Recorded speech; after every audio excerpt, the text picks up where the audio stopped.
Hey y'all, Katie here, coming to you for our Martin Midweek Minute. I've been having on my mind and heart today what I know many people have been thinking about in our nation, the passing of Saint Dolly Parton. She has been in the lives of so many of our families through her music and her philanthropy and her general love of people. I know my first introduction to her was through a movie that was set in Natchitoches, Louisiana. It was kind of a special thing for those of us born there, called Steel Magnolias. She played a character called Truvy Jones, this sassy hairdresser that would surprise you with the wisdom that she always threw out.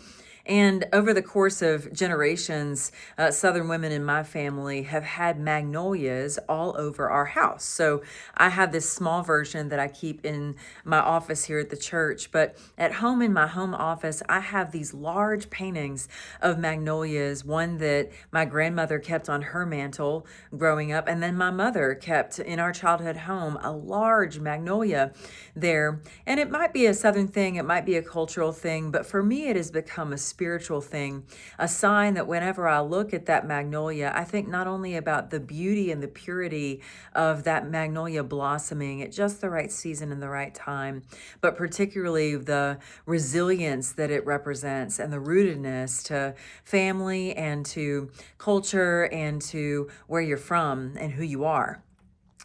Dolly had a quote at one point where she talked about inviting you to find out who you are and to be more of it, right?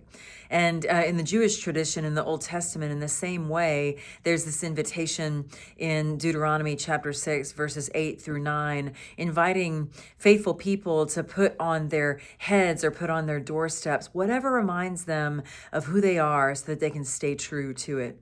I hope that for you today, whatever it is, whether it's a cultural symbol that becomes spiritual or maybe a scripture that is helpful to you, do what you can to find a sign to trigger that memory of who you are so you can show up in your day with exactly how God would dream for you to live.